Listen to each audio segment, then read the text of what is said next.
All right. Welcome, welcome, welcome. I am glad that everybody is here tonight, or maybe you're going to be checking this out in the afternoon or the morning. But a round of applause to you guys. And cheers here. Hey, we're having a good time. So let's do that again. Applause here. Here. Yes. Hello to everybody. So glad that you guys have made the time to come out and listen. Like, listen, I don't know what you're talking about. I don't even know what you're doing. I don't even know if I want to be here. So, if you're here with me tonight and you are, I'm so glad that you're here. And I'm looking forward to, of course, spending some time with you, introducing what I'm going to be talking about tonight. So, I'm very excited about that because I felt earlier today when I was thinking about what I wanted to share. There was some stuff that came up on my phone, and not in a bad way, right? Not in a bad way. Just I had updated some things on my LinkedIn, and then I started getting these recruiter things for jobs. And whenever I see those, I was like, those aren't really real. And then some of them were, but then of course some of them were not. So I was like, oh gosh. So I was like, okay, well, what am I going to do about that? So I responded, of course I did, because I thought, well, maybe they're real. I don't know. But when I responded, they were like, oh, you need to do this and you need to do that. I was like, okay. So I would do, they were giving me some suggestions to do some stuff.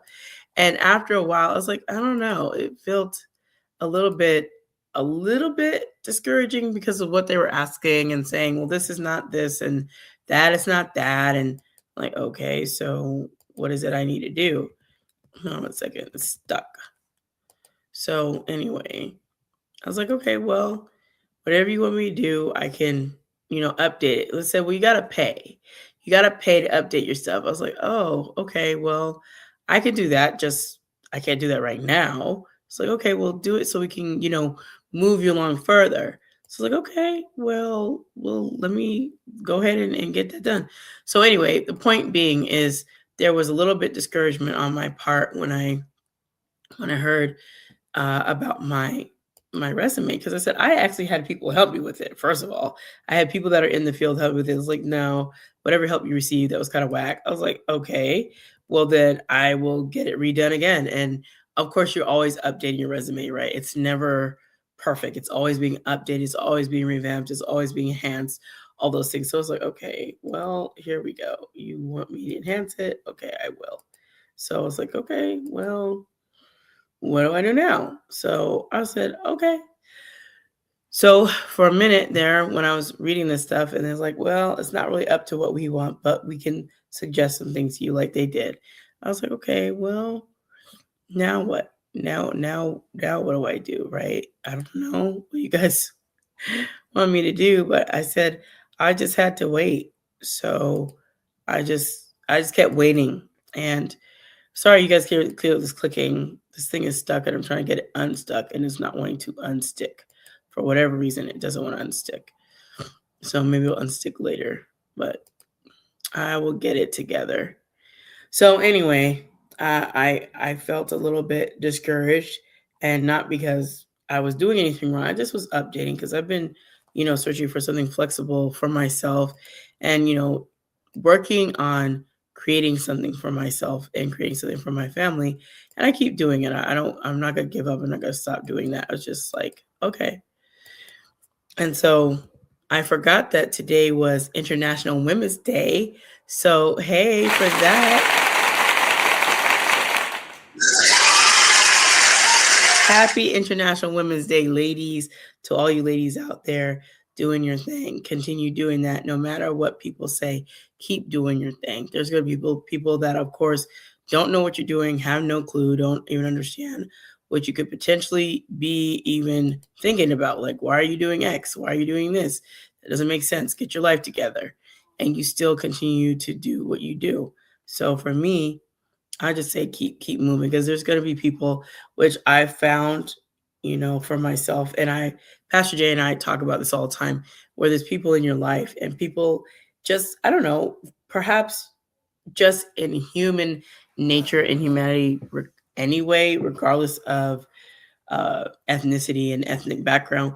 There are always people in this life trying to get over for whatever reason, and that's all they want to do. And if you're not quick to catch it, you'll be the person they get over on, and then okay, you can't do anything about it, you know? So it's like, okay, like you could try to get over on me and think that you're not hip to what they're doing.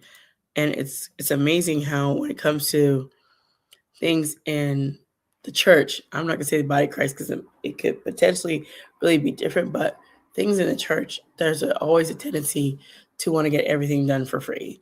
Like you can't live on free because you can't pay bills for free, but people want you to do stuff for free.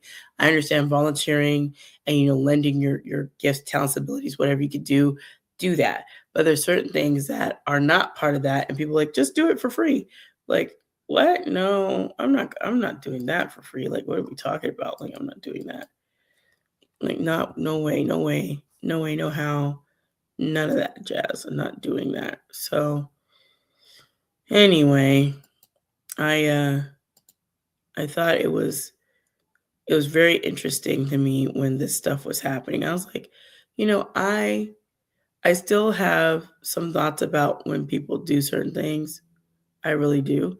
And I was like, okay, well, if you're going to continue to act like that and be like that, okay. But just know that when I move a certain way, don't be coming and asking me why. Don't do that, right? Don't ask me why. So let me take down for over here. This is for you guys, TikTok. Hey guys, I'm gonna put myself down here in different layout. There we go. And put my comments up so I can comment if I need to, if need be.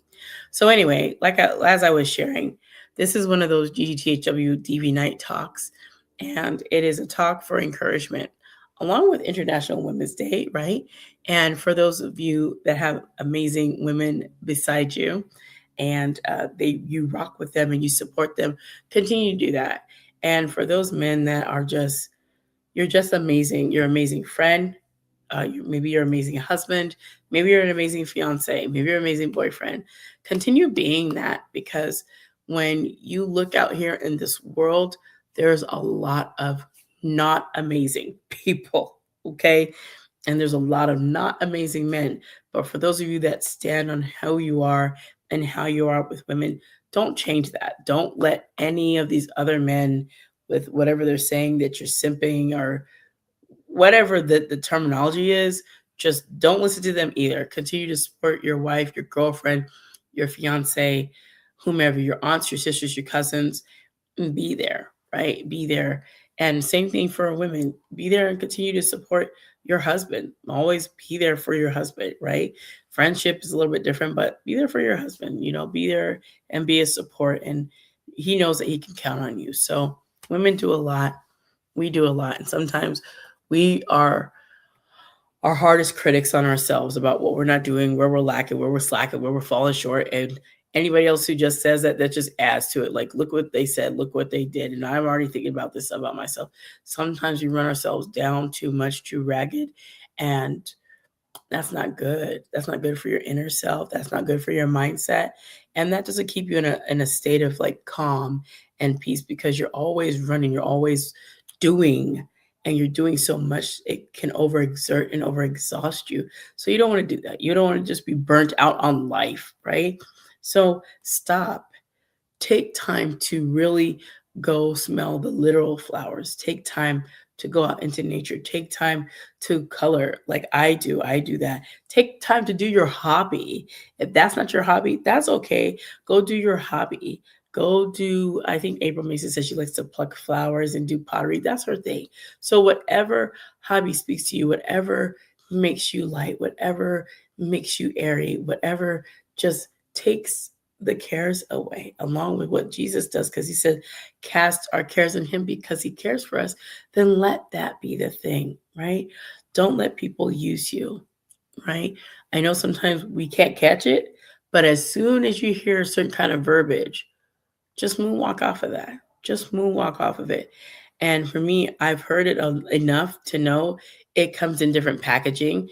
You may not know it, but it's clearly evident what people are asking for, and they're not saying it 100% to you, but they're saying it in a very covert way. So you're not gonna notice it automatically, but keep your ears tuned in to what's being said. Okay, now enough about that. Enough about that. Just always be mindful.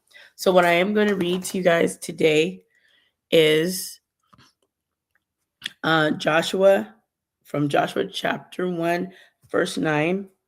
And it says right here, because I have it, it says, "Have I not commanded you? Be strong and of good courage. Do not be afraid, nor be dismayed, for the Lord your God is with you wherever you go." See, when I got discouraged just a little bit, excuse me, earlier, because there's some positions that I was going to apply for and that people were seeking me out for. However, those positions, I've never applied for any of these positions that are like a bit of a higher level than I'm used to going for. So, of course, my resume needs to meet that level of going up.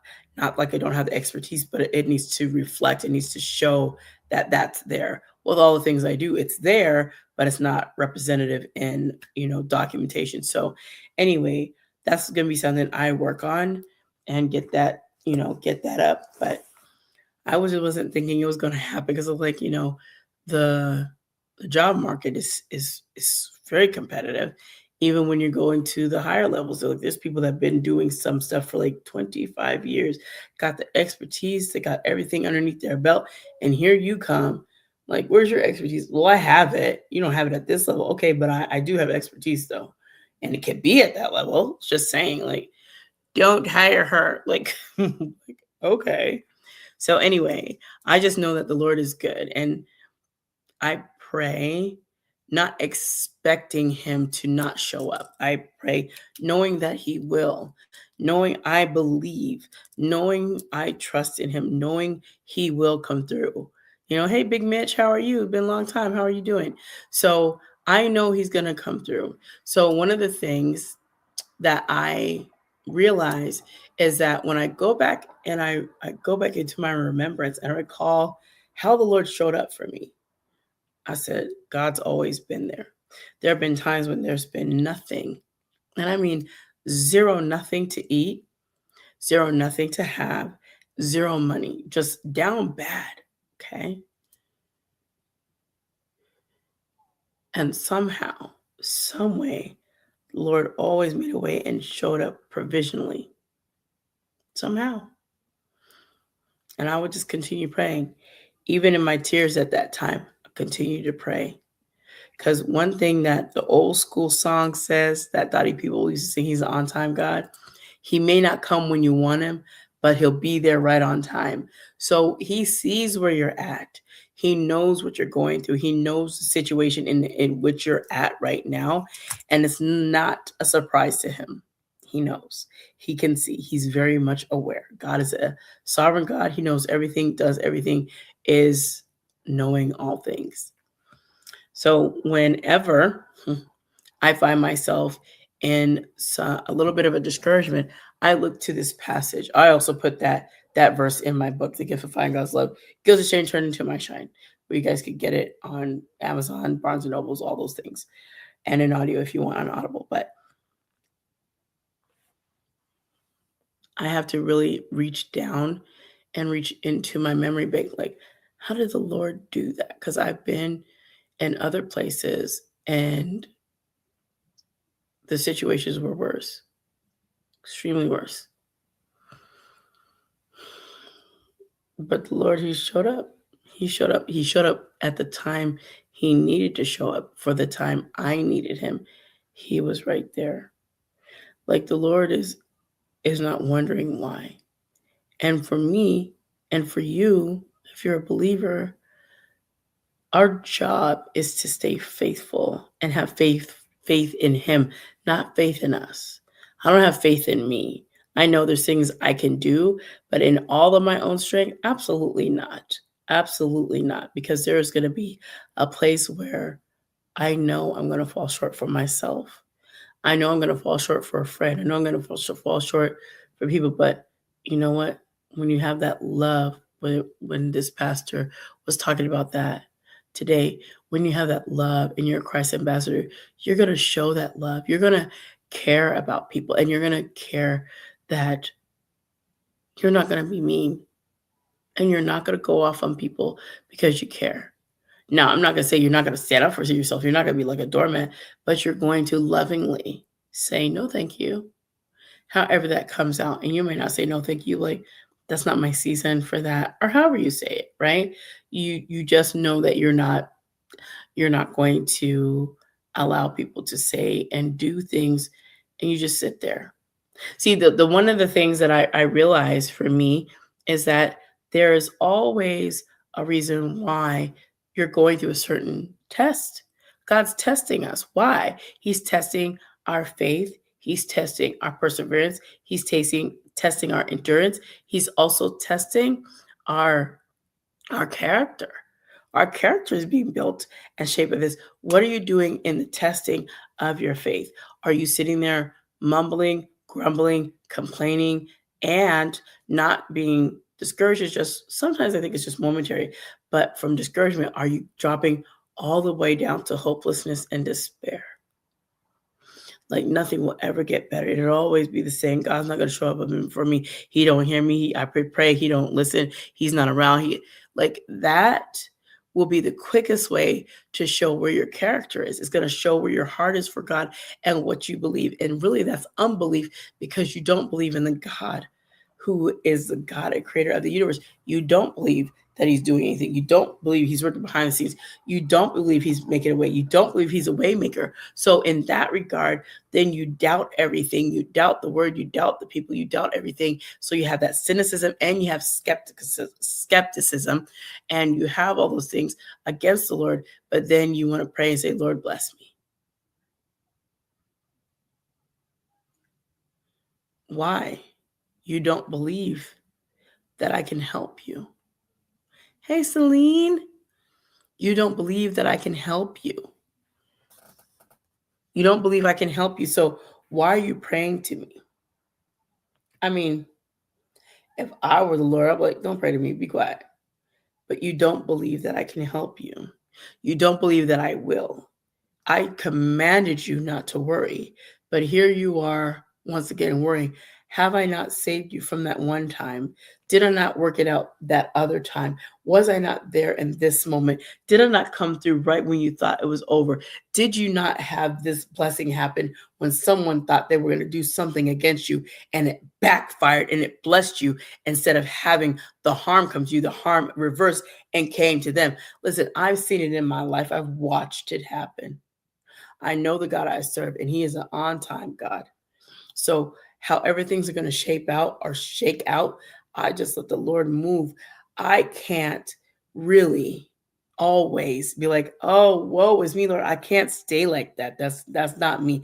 I might have a moment of that, but after that, I got to shake that funk off and get about my business and get back to knowing God is good. Hey, JMS, how are you? Welcome back. Long time no see. So I got to get back to that. I can't sit there and like, oh, God is good. But then when as soon as a challenge or a trial comes, here I go. Man, Lord, don't care. Lord said this. Why can't I get this together? Why he can let me sit like this? I thought the Lord is good. I thought the Lord knows. I thought the Lord is sovereign. I thought the Lord is omnipotent, omniscient, omnipresent. Where he at? Where he at? God, can you help me? Lord, what do I do? What do I do? I can't be like that. I really cannot.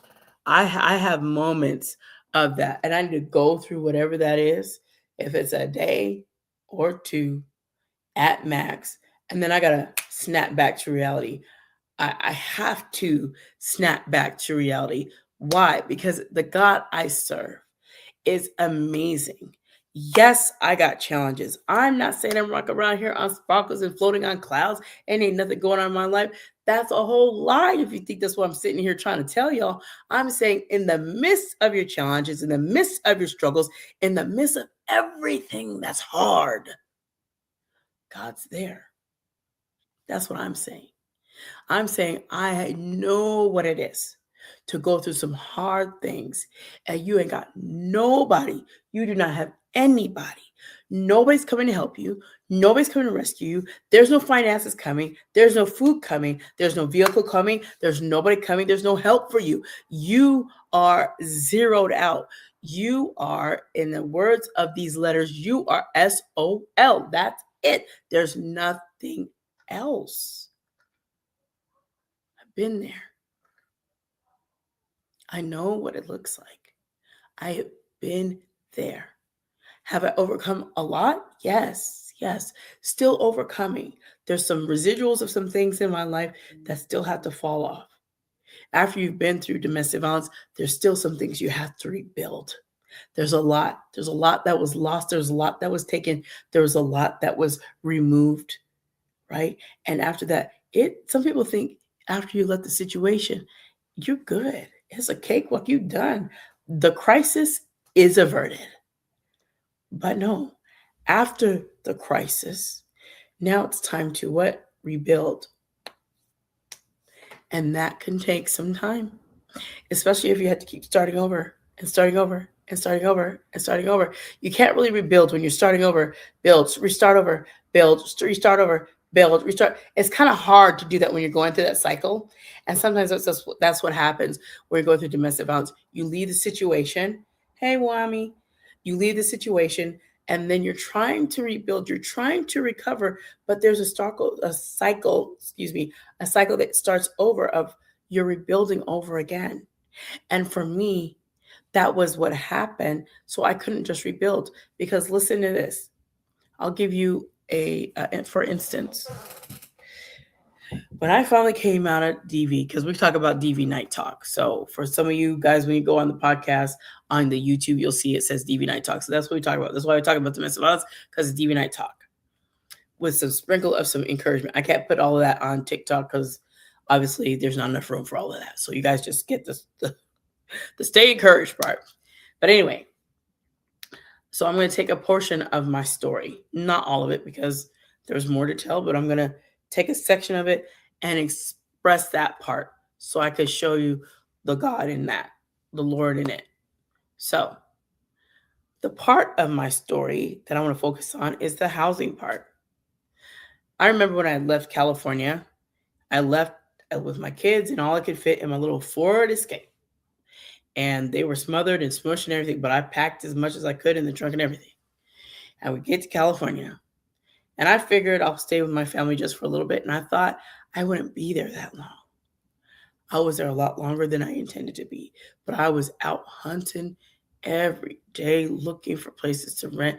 Rent was high because it was California, and where they live in San Pedro, it's right by the ocean, so it doesn't make a difference what part of San Pedro you live in, because the whole city is by the ocean. It's a city by the sea. That's what they call it. Every single solitary place is expensive, right? Affordable housing is like $2,300. That's not affordable housing. But affordable housing out there, that's what it is. It's looking like that. I was like, what? So anyway, I'm looking, I'm searching, I'm looking, I'm searching, I'm looking, I'm searching. Not a solitary single anything in sight. So someone gives me some information and they say, hey, you should go and try out the US Vets place and see if you can get like transitional housing. I said, I don't want to do that. They said, well, that could probably help you get a place to live for you and the kids. I was like, okay, I guess I could try that. So I had to follow some steps that I did. I had to follow some steps. So I got the information, went US Vets in Long Beach, got that paperwork done, all the stuff, did all the things. So now I'm there. Now they have to legally, because I'm living there, right? Now they can say I'm homeless based on living there.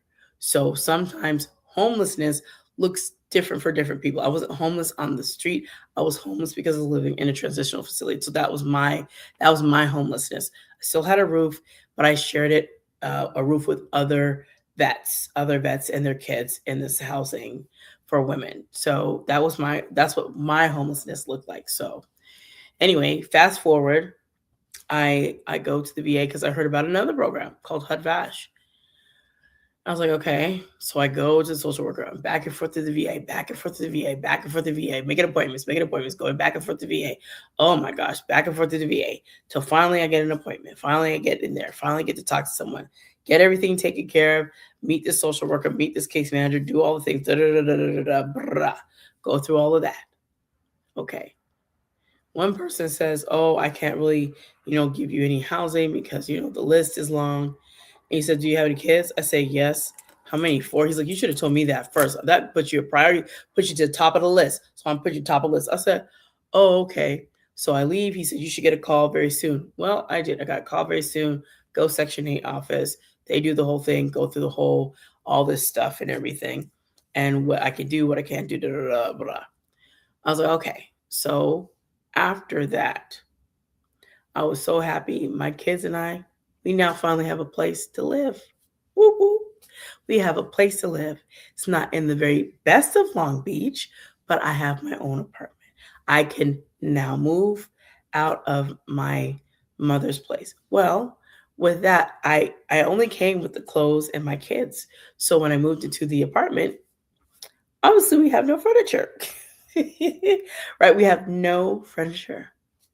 So another thing that happened is this is all God working this all out. So I'm saying this because God knows what you need when you need it, and things just line up when He does it. It's not because of me, because I'm not knowing this stuff is happening.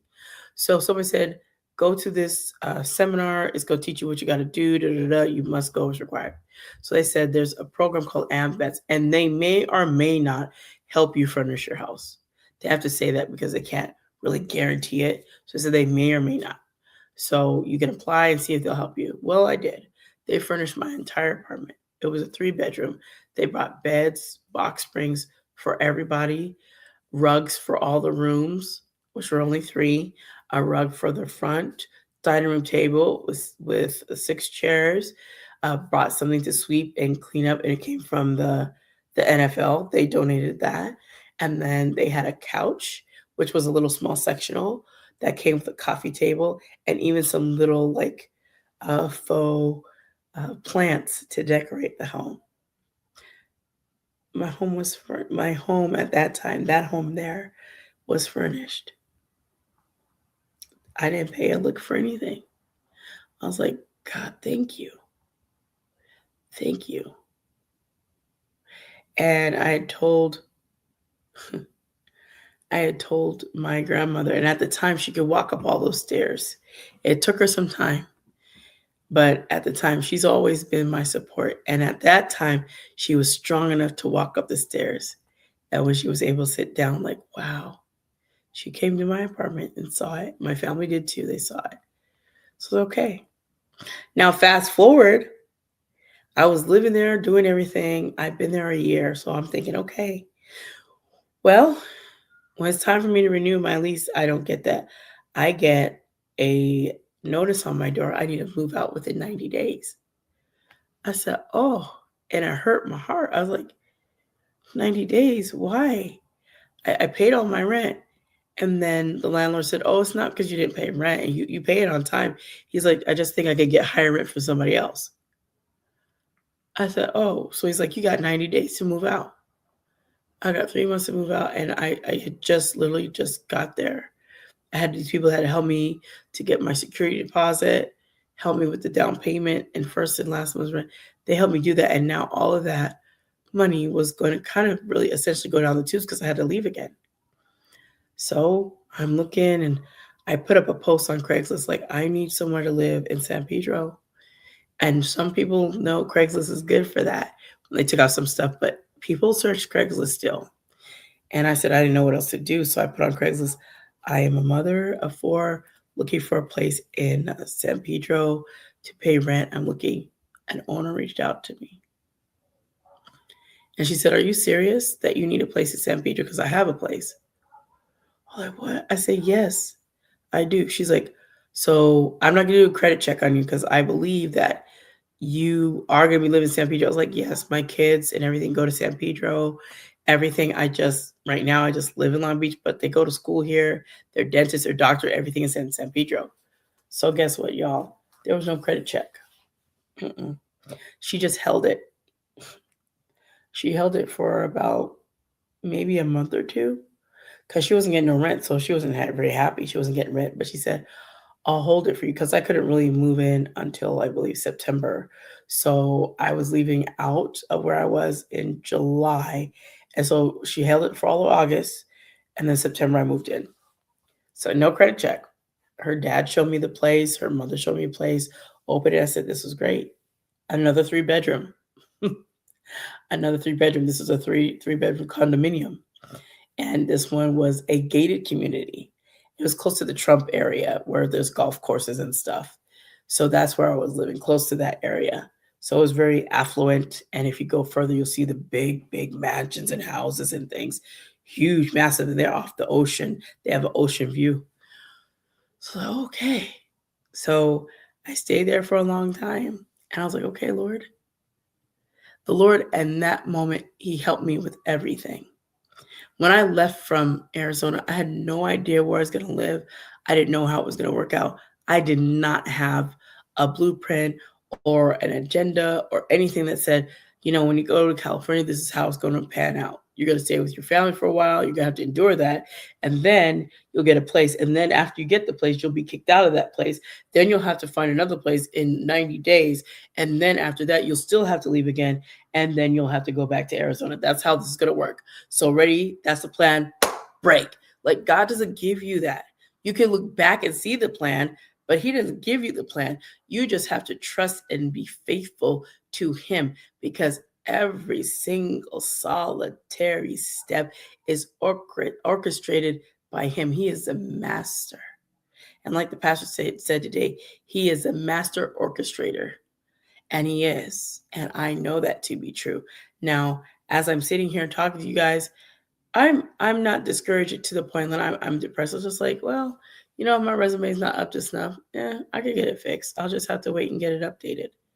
But I'm not going to be in despair, because God is still good. He's still good no matter what. And my job is to be faithful. And I'm going to be faithful no matter what it is. And I'm going to be praying to Him and thanking Him and remembering that He's a good God.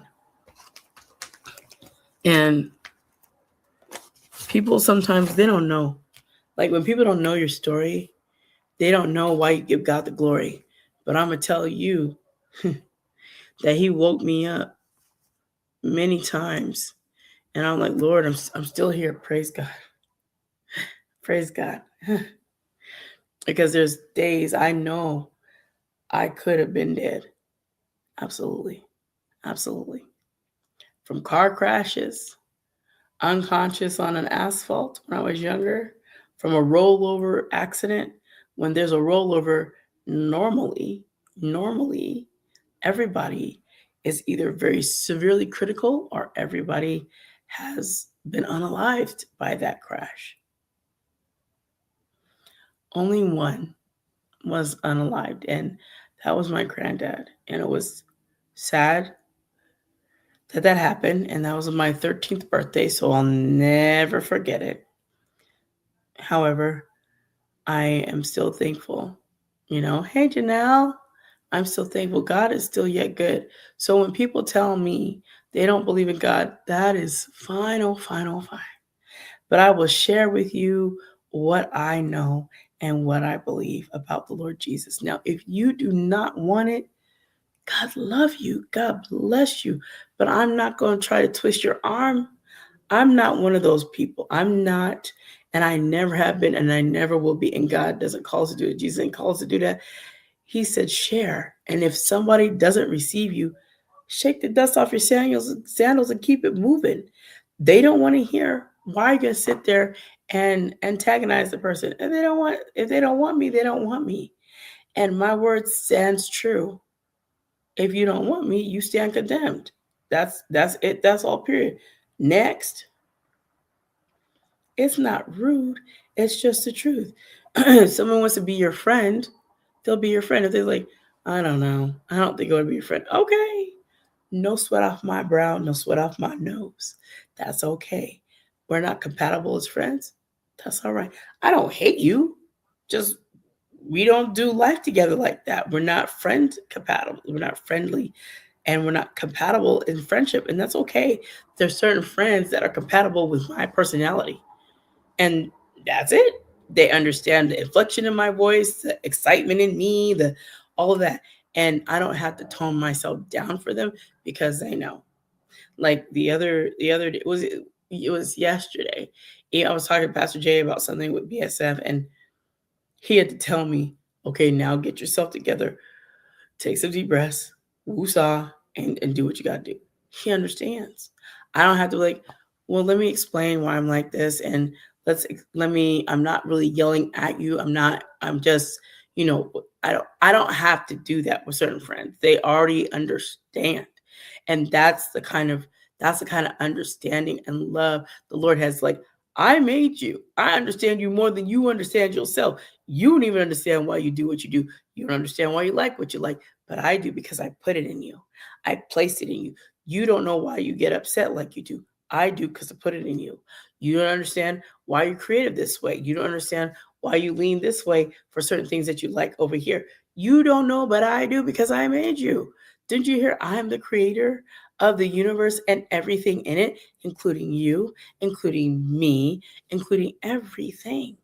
So don't get discouraged. Stay encouraged because God sees you. He is El Roy, the God who sees. You're not alone. You're not lost. Sometimes we say, I'm lost. No, what that means is you haven't really decided which way you want to go. And sometimes you actually do know. Hey, Calypso, long time no see. How are you, love? Sometimes you already know what you want to do. Sometimes it takes a little bit longer to go down that journey, but that doesn't mean you don't know. You're still figuring things out. So to say you're completely lost and you have no idea, I personally would beg to differ. You're probably just figuring things out, and that's okay. Nothing's wrong with that. Figure it out, and then after you figured it out, God's got you, right? So if you like what's being shared here, let me pause for a minute because I haven't reset, but I'm going to reset right now. My name is T. Drake, Podcasting Godmother Connection. The name of my podcast is God's Gift Through His Word. If you've never heard it, check it out on Spotify. You can also check it out on, of course, YouTube and Facebook. If you are there, definitely like, share, comment, do all the things, do all the things. I appreciate it. And if you're here on TikTok, tap the screen, give it a little heart if you like the content. If not, I still appreciate you being here. Just come back for another DV Night Talk because that's what we do over here in these streets. Now, with that being said, I will get back to our DV Night Talk. Like, once again, you're like, DV Night Talk's not showing up on TikTok. Well, once again, I can't put that whole thing. So if you go to YouTube, you can see it says GDTHW DV Night Talk. It just can't put all of that and then say Stay Ecourged. That's too much. They only give you 32 characters. So what can I do with that? Hey, Samantha. So anyway, I was thinking about all of this stuff because there are people that will say all kinds of things, and we know this, right? But you stay encouraged because you have everything you need. And I know people say that, but they really do mean it. And it really is true. God has given you everything. He's giving you a mouth, He's giving you your hands, your eyes, your feet, everything. He's giving you talents, and He will bless your hands for what you do. If you commit everything to Him, He's going to light your way. He's going to guide you. You don't need to lean onto your own understanding. And don't. The word says don't. Do not lean onto your own understanding, but in all your ways acknowledge Him, and He will direct your paths. It says it in the word. So when you do that, and you say, I'm not leaning on me because I don't know why I won't mess it up, but I'm going to lean on the one who leads me, who stands with me, who goes before me, who will uphold me with His righteous right hand. I don't need to be dismayed because there He is. He is going before me. He has seen to days and weeks and months and years that I don't know of. But He's already been to that day. He's already been to that time. He already knows the people that are going to come into your life in what year. They're going to be new to you. You don't know them, but He's got them in your life coming strategically at different times. You might see someone in 2027. They're not going to be in your life in 2026 because it's not that time. But in 2027, you'll see them. 2025, you didn't see certain people. 2026, here they come, right? Here they are because that was their time to show up in your life now. The Lord brings people in your life when it's timing. It's His time, not yours. Like, Lord, why did you bring that person to me a long time ago? I could have used their help a long time ago. No, you weren't ready anyway. If I would have brought him to you at that time, you would have messed it up. You would have had a nasty attitude, a nasty disposition, being rude, cussing them out, all the things. But now in this season, man, you love me so much. You are respectful in your talk, and I can see your disposition has changed. You're so loving, you're so sweet, you're so kind. Now, I'm going to bring those people because you won't hurt them. You won't hurt them with your talk. You won't hurt them with your attitude. You won't hurt them with any hatred and visceral rage and anger. You won't do that. You won't disrespect them. The Lord sees our change of our hearts. Because he's doing it for us. He's doing that change. And as long as I do things that the Lord lays on my heart, I'm okay with it. But I don't want to follow mine because the word says my heart is desperately wicked. Who can know it? I don't want to follow my heart. It's on wicked time. I don't want to follow that thing. But Lord, whatever you lay on there, it's good and godly. And I'm going to follow you all the days of my life. Like it says in Joshua, as for me and my house, we're going to serve the Lord. I don't care if somebody says, why you serve God? Because I love God, right? You heard that song from Erica Campbell. You don't love God? What's wrong with you? I love God. You don't love God? What's wrong with you? I'm like, nothing wrong with me. I just don't love God. Like, something wrong with that person. And that's okay though, right? We're not here as believers. We're not here to twist people's arms. We're here to show them the love of Christ Jesus. And today the message was about being Christ ambassadors and bearers of love. I love people. I am a people person. Like being around people energizes me. Like I could talk to people all day and just be as high as a kite when I'm done because that's like my little drug of people. I'm like, hey, people, how are y'all today? Let me talk to you. Let me talk to you. Ooh, right? I get excited talking to people because I get excited because that's who I am. I love talking to people. I love seeing people. I love greeting people, love hugging them, love talking to them, love hearing them, love people. And one thing I know, and there's a song that says you need to love God and love God's people. You can't be a Christ ambassador. I don't like people. Well, this whole world's filled with people. So what are we going to do about that? We're going to go talk to some fish, some rabbits, maybe some coyotes. Like this world is full of people along with those animals. But I doubt a coyote wants to hear you talk about Jesus. He want to eat you. Unless you try to scare him. I never believe that whole thing and make yourself big and then they run away. Like, I don't know. I said, I saw a coyote, it was last year, just chilling and laying down in the sun. Like, he don't look like he's scared of anybody. If you go like this and get big, he look like he just gonna run up on you and bite your ankles off. I'm like, oh, like, hey, what are you doing over there? I'm just sunning. I'm a coyote sun, and I'm sunning in the sun. But I was, like I said, the discouragement I had, it was very minor. So I'm not sure about it. But I am going to get that Shine and Radiance. What is it? Shine and Radiance. I got to get my words together. Shine and Radiance event planning going.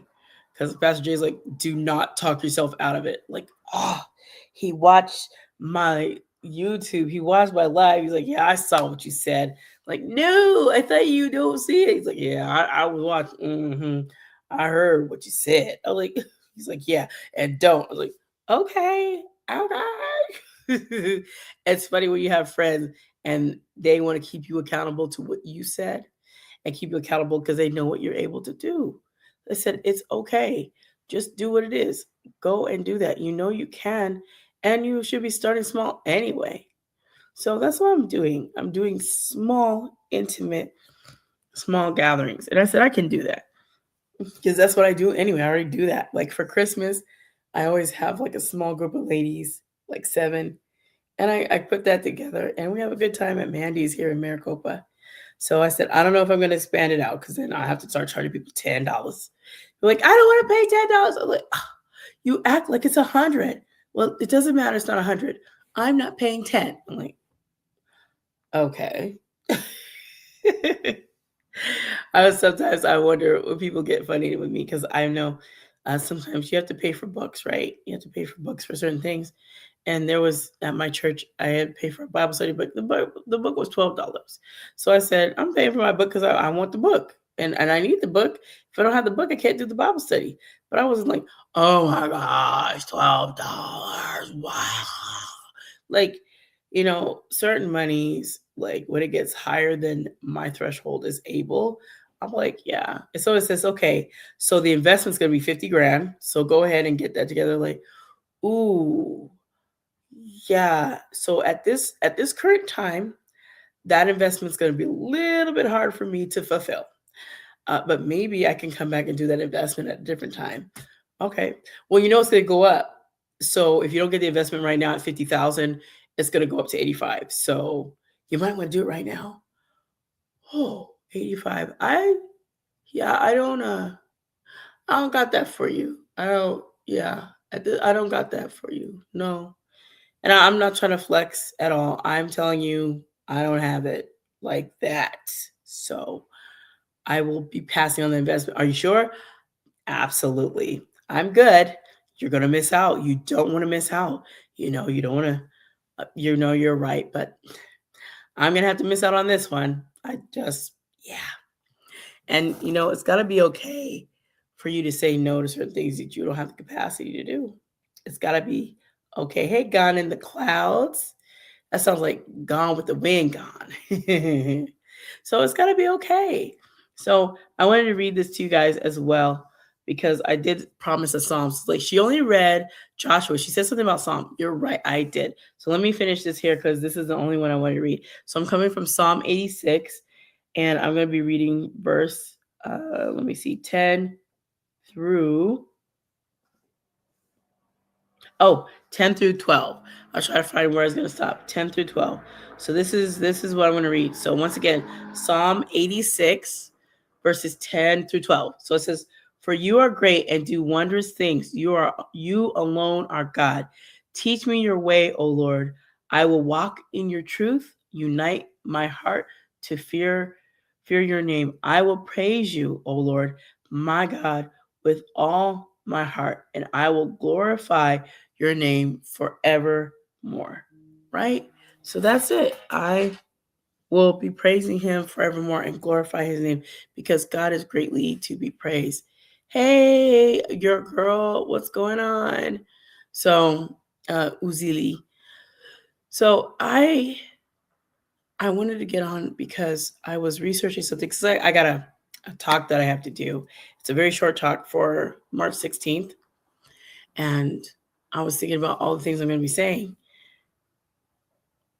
And I was getting it together. So now I have to get the slides and everything together. But as I was thinking about it, do you know that when you share, whether it's here or YouTube or podcast, do you know that people will connect with you and start to trust you because they start to see you and they start to know you and they start to recognize he is a person I could trust. She is a person I could trust because she's going through some hardships and she's not thinking the funk. She or he is not acting out here like everything's all hunky-dory and gravy and they got a care in the world.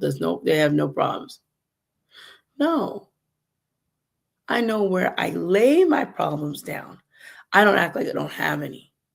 That's fake and phony. Hey, FW Robin. Hey, Bella, the person. Just hey, Bella.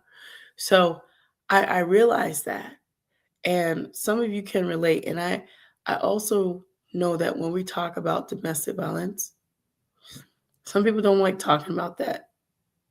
But I did want to let people know that if you think it doesn't affect you because you're not going through it, it affects you. It absolutely does.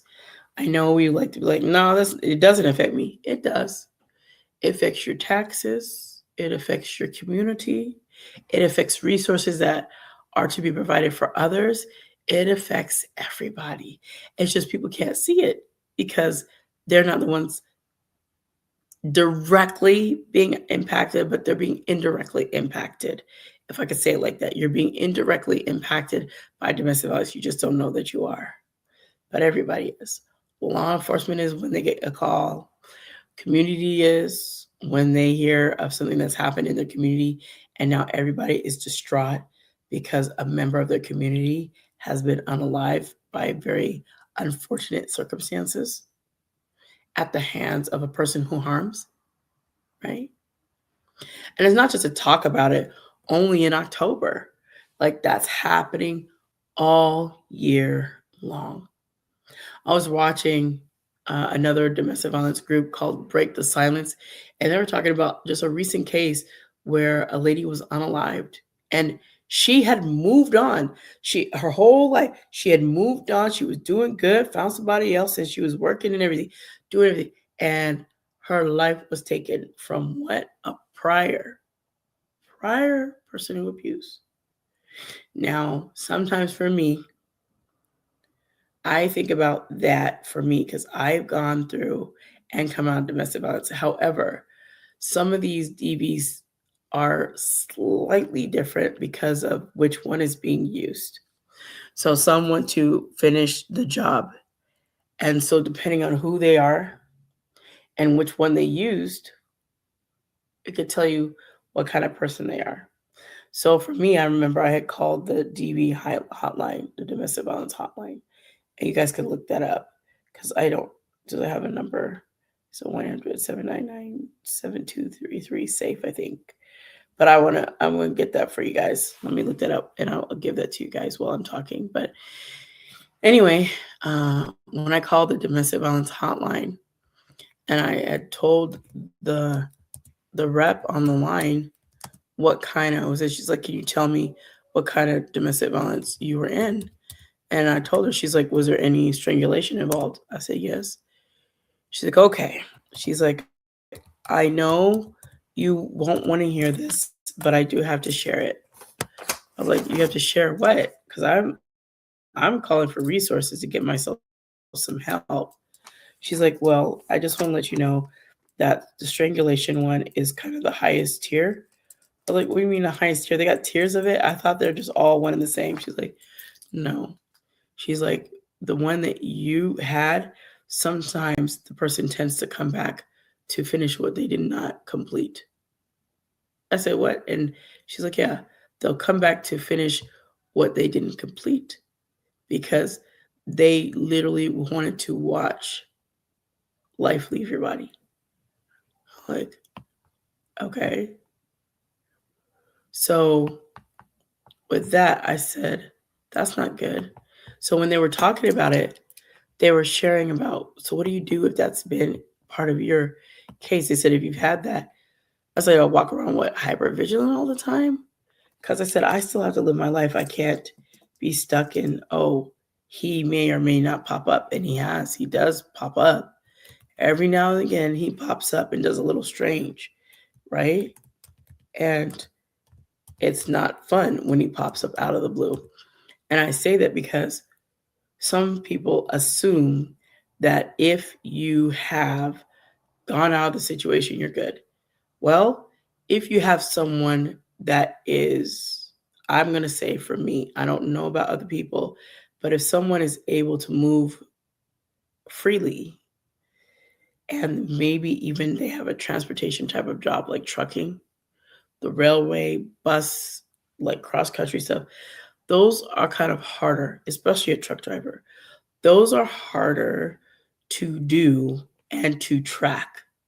So if you say you put a restraining order and the person who harms finds out, all they have to do is for a moment go and move to that state of where they want to go and just hang out there till everything dies down in the state they were at. I know that happened to me. My ex did that very thing. Arizona was hot on his tail, bowls out and everything. But because he knew that, he went and moved to California. Well, what's California going to do? Is California going to say, oh, there's a bolo in Arizona, we need to act on it? No, they're not. There's nothing going on there. You didn't do the crime there, so they're not looking for him there. Why? He didn't do anything there. So one of the things that I liked, but then needs to be definitely upgraded, was Tennessee brought out a DV registry, which I knew we were going to need one. But hey, Lola, the Lola AZ. If you guys ever come to Arizona, you guys got to go there. That's a great restaurant. I went there for my birthday. It was amazing. So the Lola AZ, they are amazing. Make sure you guys check out their stuff. They have amazing food, amazing drinks, amazing atmosphere. I love the disco balls. They just do everything. Y'all need to check them out online. Just go to their website, check them out, the Lola AZ. I don't know if it's lolaaz.com, but check them out. Like, they're a wow factor. I was like, what? Get out of here. But they're amazing. And I'll be having to worry about going back. Not worry, but want to go back because like I said, they're amazing. And the staff was so sweet to me. They were so sweet. They were so sweet. They were so sweet as I'll get out. So I'll never forget all of them. They were so sweet. So anyway, I can't stop talking about them enough. That's a restaurant that you can remember because of how they were. And that's so I'm going to take it one step away from DB real quick. When customer service, the way that it is these days, customer service is so not up to par. And I like inside of my body, I used to be a customer service kind of person. And I was like, treating customers properly and appropriately is something that gets under my skin when I have people that just, what do you want? Is that all? Okay. I'm like, whoa, whoa, whoa. Hey, hold the phone. Why are you acting like that? I'm coming to place my order. I'm going to be paying you, which that pay goes to your business, which that pay actually helps you get your paycheck. So what's up with the attitude? I remember, and I'm going to do this real quick because I'm going to get back to my DB talk, but I'll tell you guys because I like to share with y'all. You guys like to share. So we're going to do story time. Okay. We're going to do a little story time. I'm going to talk about story time because we need to have that story time. So here we go. It sets the stage. So when I was living in California, my dad wanted me to go get some soul food. And I love soul food. I love Jamaican food because I part Jamaican.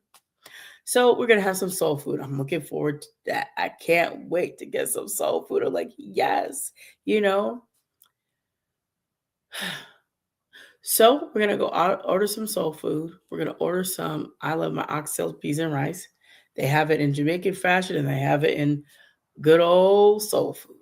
So anyway, my dad takes me to this restaurant called M&M's in California.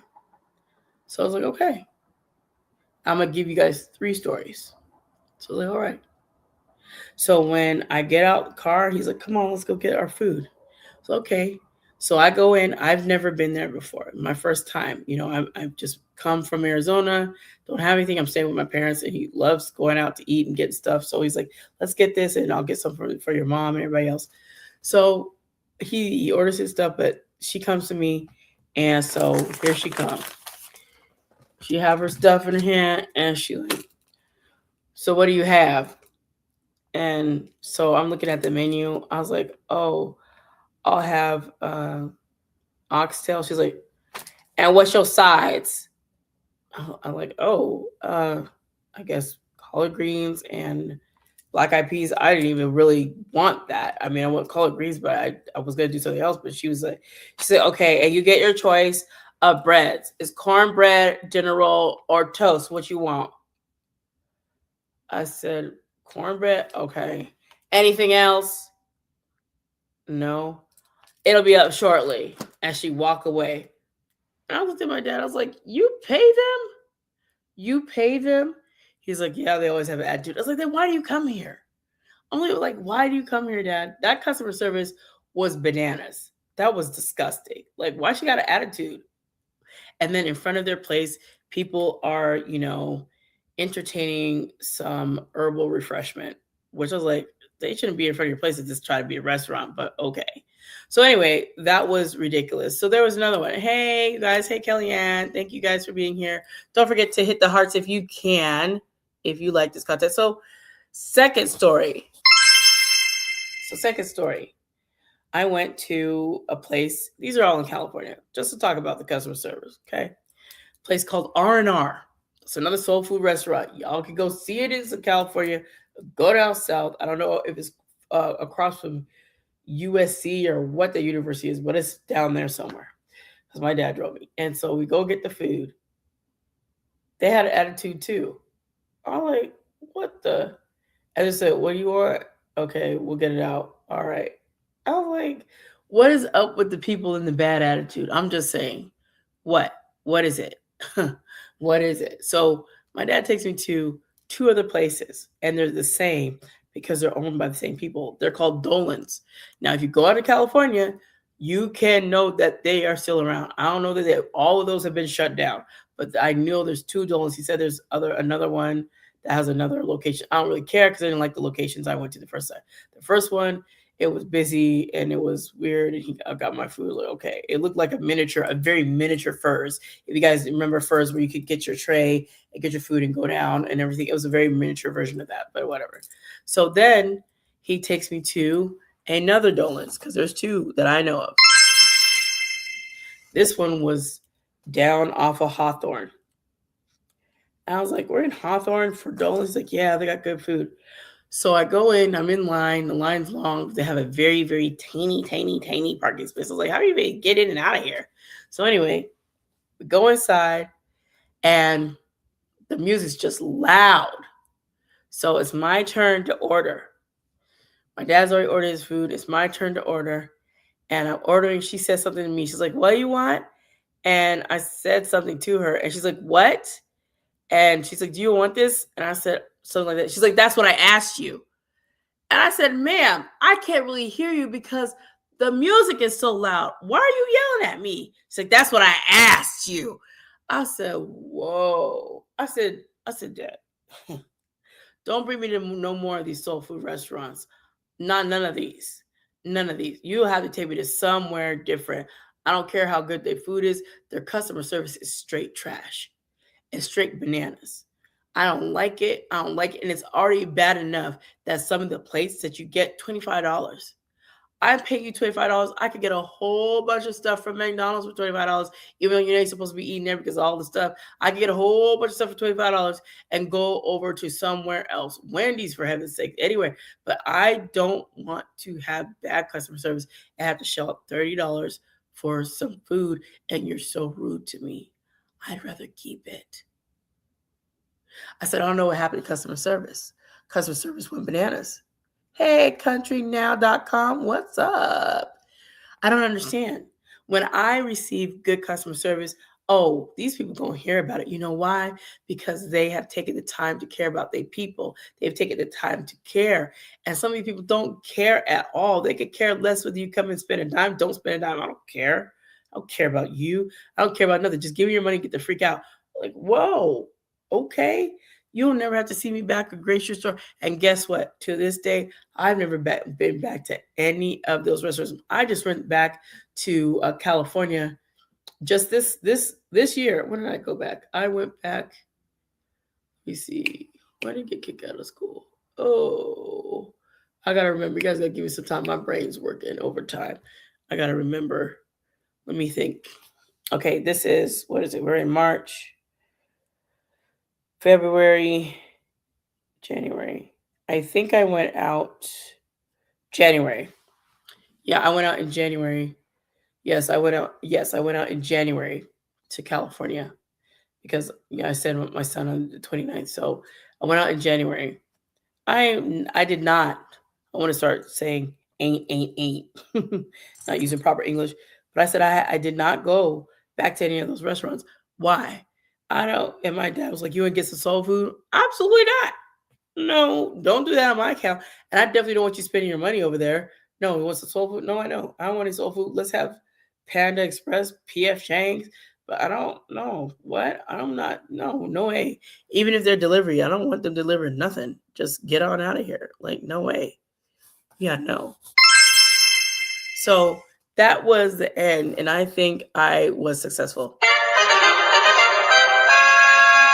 I was successful in not going back. And I just want to say that because when I saw the Lola AZ, I said, now that's a restaurant that knows what customer service is. Do you hear? One of them said, happy birthday, my love. I was like, what? And listen, they just know how. And I said, when I go to these places and they're so sweet, man, they go and get a good tip.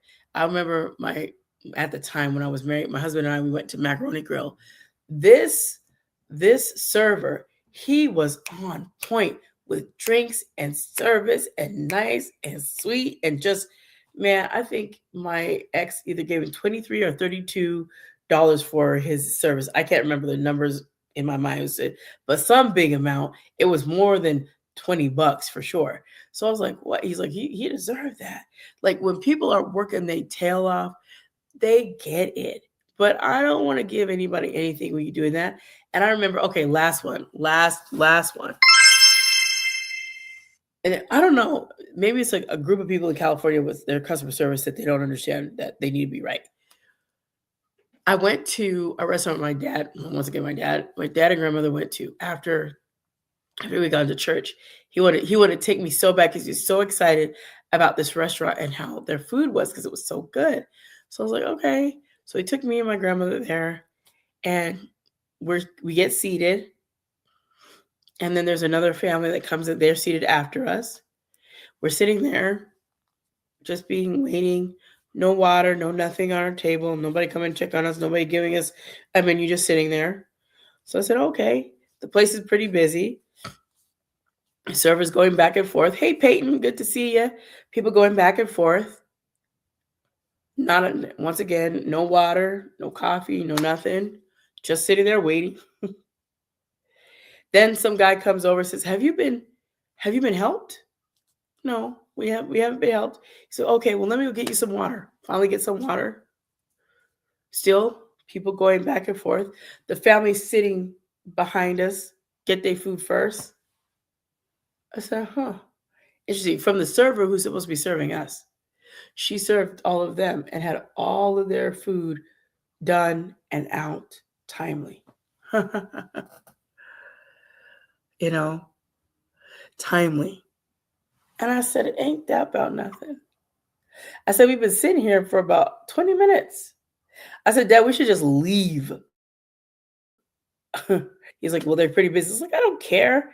We should leave. I'm one that if I'm sitting somewhere for a very, very long time and nothing's going on, like I could waste 20 minutes driving somewhere to go get service. 20 minutes and you didn't do anything. You barely gave me water and nobody's come to give anything. Finally, the server shows up after all this time. She's like, oh, hi. So sorry. I've been busy. And of course, my dad being as calm, it's okay. I'm like, what? So I don't say nothing. I just placed my order. And I wasn't rude. I just placed it. And my dad placed it. My grandma placed hers. Then our food comes out. And then it's time to leave. My dad paid the bill. He said, leave her tip.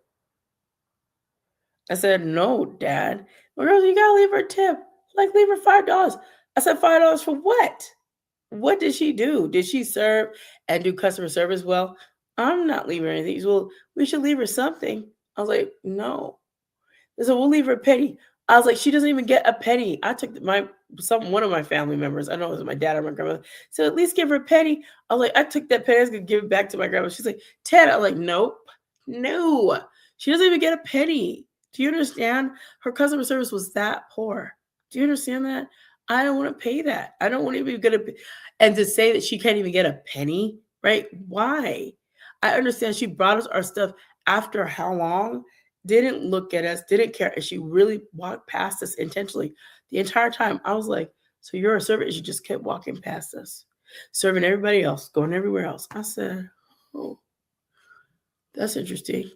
Never went back to that restaurant either. I said, no, thank you. When customer service leaves a bad taste in your mouth, you could be like, bleh. So anyway, there's that. I succeeded again. So let me go ahead and do this for you guys because I did get the number for you guys, and that's what I wanted to make sure I did. So I'm going to also put it in the chat over here for this, but I'm going to give it to you guys on here. Can I type on here? I don't know if I can type on here. I'll see. I'm going to type in the other one and put it into chat. So if you need the domestic violence hotline, it's 1-800-799-SAFE. And the numerics of that is 7233, just in case. Not saying you do, not saying any of that, just in case. Can I write on here? Can you? I can comment. Oh, yay.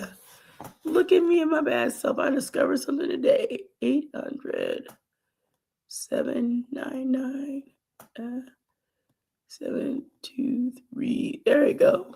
Look at me. Learning something every day. Okay, go ahead. T Drake. Get it. Yay. Woo, woo, woo, woo, woo, woo, woo, woo, woo, woo, woo, woo. Go me. Yeah. Okay. I like that. Look at me. Look at me and my bad self. Y'all know nothing about that. Like, what? Your girl gets excited when I learn something new. I'm like, yes, let's go. So now I'm going to take my little fancy self and go put it in the chat over here because why? That's what I do, baby. It's all about resources and things. So, yes, provide some resources. And I'm working on this year my community resources event. So I'm looking to do that. And I can't wait. So, let's go. So I'm going to take the number I gave to you guys and put it over here in the chat, the DV hotline. If you need it, you need some resources. They always give you resources in your local area. It's 1-800-799-SAFE. And then, of course, the numeric to that is 7233. SAFE. There you go. And it gives you all kinds of information. So if you need information about strangulation or other things, they always have information for you. So check it out. I saw them, they did their they had their conference, like, man, the DV Holland, that was a mean conference. I was like, whoa. I said maybe one day I could be a speaker and go. But yeah, there's a lot of things happening. I was like, wow. And I think I told you guys I went to the DV Summit in California for one of the groups that I volunteer with still. And I got a chance to write an op-ed, but I didn't get a chance to like kind of put it out there. But I did send it to two legislatures here. Not that it makes a difference, but I did do an op-ed, my very first one. So I don't know if I'll do another op-ed piece, but I did do that. So anyway, back to the DV. I was supposed to be finding you guys information on the strangulation. So hold on a second. I'll get it for you guys because I wanted to make sure I had that stuff.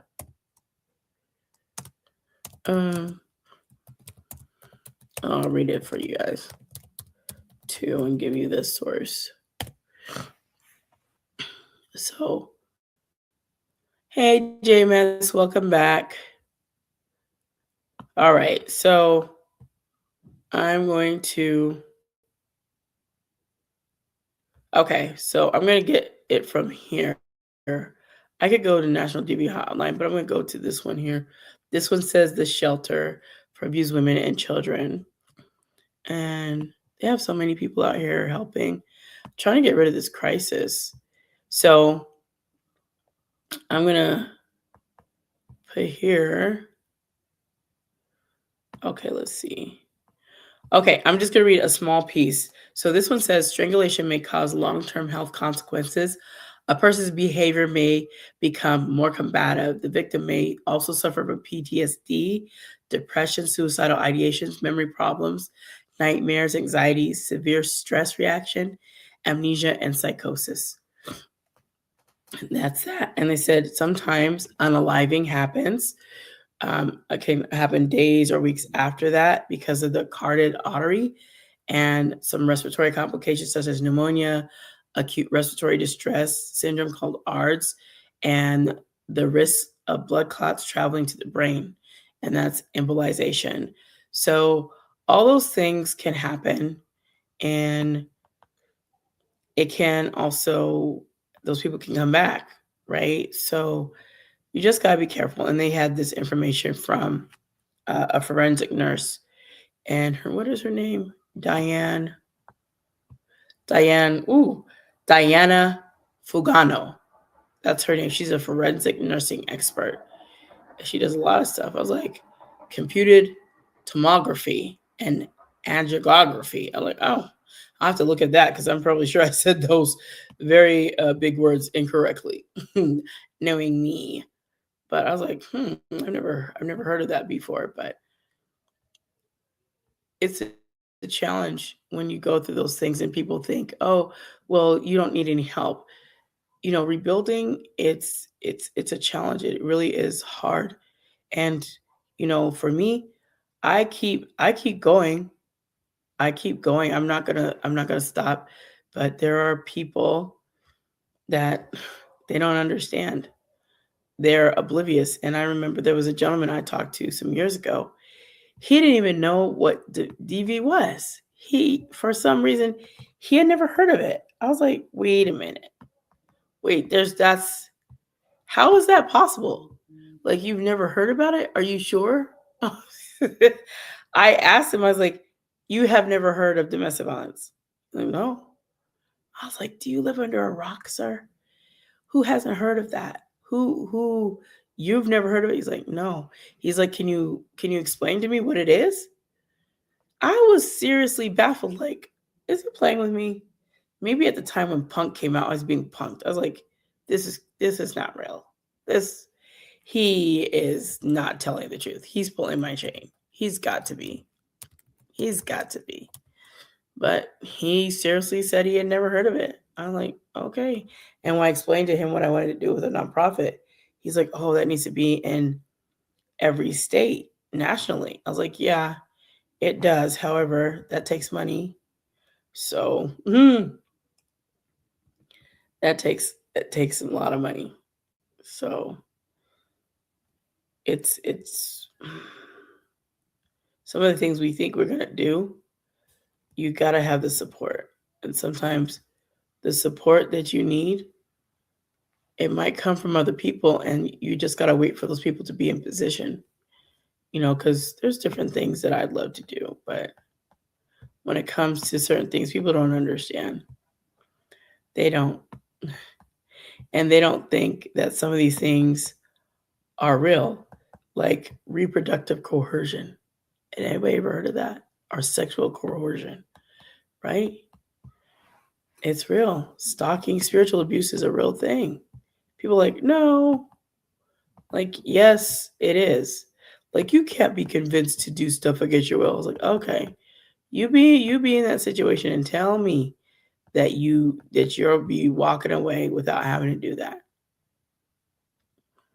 Because when I think about my kids, I'm blessed to have my children. I really am. But my kids, 3 of them were 1 year after another. My body didn't get a chance to recoup, not for real. So I'm on this health journey to really lose the weight that I've been trying to lose over years that have compounded. Wasn't just baby weight, me too, but I never took off the baby weight first. Just kept on. And I was like, oh gosh. So when I share this, I'm not sharing it as, oh, I'm so saddened. I'm so distraught and I'm just this poor sad person. No, I'm sharing it because I had the victory over it because the Lord helped me get through it. And I want other women and other men too to know that they can overcome. It's not like that's the end. You can, but you have to be strategic because some of these people out here, if you don't do it right, it can cause you severe harm. And you have to be very, very careful. So this right here said the dangers of strangulation. So it says it's one of the most lethal forms of domestic violence. Okay. One of the most. It's not the only one, but it's one of the most lethal forms. Okay. And it says it's possible to show no outward symptoms of it, of course. So stuff can happen later. And it says there are long-term effect of long-term memory. It can affect your long-term memory because it can cause TB, traumatic brain injury. See, I didn't know for me that I could have TBI because I just considered people that have actually gone through it having that. And my friend who has TBI, she had to let me know. She's like, Tiki, you have TBI. I was like, what? She's like, you can have TBI too. I was like, oh, I didn't know that. She's like, yeah, people that got their DV, they can have TBI. And now I'm reading this again to remind myself strangulation can cause traumatic brain injuries. So on here it says, and this is now I'm reading from the DV hotline.org. It says the hotline.org/resources/ the dangers of strangulation /. So it says strangulation is a significant predictor for future lethal violence. I'm like, oh no. So it says if your partner has strangled you in the past, that would be me. It says your risk of being unalived is 10 times higher.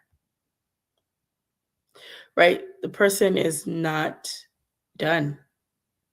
They want to be, but somehow you live in their mind about what they want to finish because you got away. You shouldn't have been able to get away. And you did. Out of their grasp, out of their reach, out of everything. And those things happen. So I'm always praying, and I'm going to say this again. I'm not praying because I'm afraid. I'm praying the Lord just protect me, but also protect my kids because I don't want anything to happen to them. I don't want anything to happen to me. So there's a lot of things that happen, and it's a common symptom of strangulation. While it is possible to be unalive for strangulation without showing symptoms, physical symptoms can occur, and it's important to recognize them. And they can include. So I told somebody about my throat. It's like, that's not from that. I was like, okay.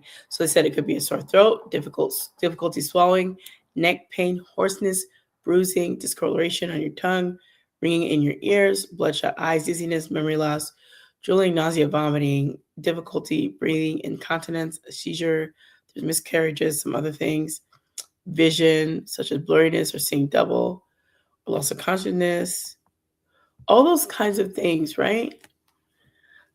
So it's so dangerous. It's very dangerous. So you have to stay safe. Hey, Natalie, be kind always. Absolutely.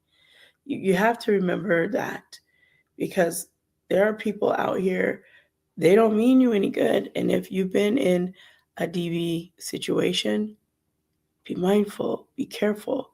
People are out here watching, lurking, slurking, stalking, all the things, and they don't care. But you have someone who sees. So you do your part to always keep yourself safe if this applies to you. If it doesn't, and you know someone, make sure you pass on the information to them. Because one thing for sure is that DV needs to be ended in the United States and across the globe, everywhere, because that is something that is just horrific. There have been lives that have been unalived because of just anger and rage, because someone decided they wanted to live their own life away from that person. And the other person couldn't handle that. So they didn't want them to leave. They didn't want them to be without them. And they didn't want anybody else to be with them, right? So me, I just know I'm safe in his arms because the Lord protects me. So thank you guys for my little heart. I'm grateful for it. So it's like, you got one heart. I got one heart. Go me. Right. I'm not looking to get a whole bunch of hearts, but I did want to share this because this is super important. It's important to share this and to remind you guys that God does love you and he does care. But when you're going into some of these situations, just remember to be very careful, be mindful. And when you're in that situation, if you know that you've decided you're going to make a choice to leave, then do it quietly. Make your provisions. Get yourself out to somewhere safe and don't cause any issues. Keep as silent as you can and move along. And make sure you're watching and being mindful and be careful where you go. Because I know how hard it can be to leave. I do. I remember. I know how hard it can be to start over. I know how hard it can be. Like, you start over and now you still need furniture. You started over, but now you still need a job, right? I know how that can be. And it's not easy, but God has got you. And if you have lived and the Lord has allowed you to survive that situation, then you have a testimony. And you can't sit on that and be quiet. But I'm not trying to tell nobody about that. No, the victory is in Jesus, and He got you out of that. You need to give Him the glory. And if you can live to tell the story, He's going to get the glory.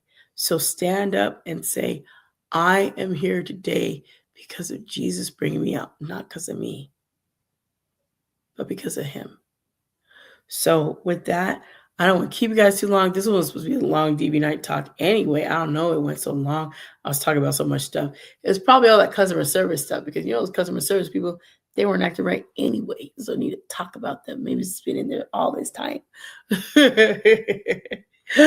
Oh my goodness. You guys are amazing. Thank you guys once again for being here. I appreciate it so much. So I'm going to get out of here. I just want to say thank you guys for listening and tuning in. Please do like, share, and subscribe. Please do share also. And if you come back on another live, whether it's here on YouTube or Facebook or any other platform, will you please say a kind comment? Will you please like? And will you please share, subscribe? And please leave a comment. It's always great when you leave comments. And if you like this content and you've been enjoying it, please come back. I want to see you guys come back and we grow, because maybe one day I can have a big summit, invite you all out to come. What? You guys got tickets and everything. Yay, I got an award. Well, I got a rose, but yay. I'll take it. Thank you, Seaweed. I appreciate it. I won't get a lot of hearts today. Everybody was a little bit stingy on the hearts, but it's all good. So anyway, I'm going to get out of here. I just want to thank you all for tuning in and being here. A big kiss from me to you. Remember to be blessed, motivated, and always inspired to do what the Lord lays on your heart. Remember, you're uniquely made. So you guys, before I leave, I'm going to go ahead. Oh, thank you for the puff. Look at you bringing me stuff. So I'm going to go ahead and end it here for the other group of people that are here. So give me a second and I'll finish up with you guys in just a minute. It's God's gift through His word. It's God's gift through His word. Come get God's gift through His word. With T. Drake, we'll get God's gift through His word. Come listen, get your spirit lifted through His word. And get your blessing of God's gift through His word. Come be uplifted, come be motivated.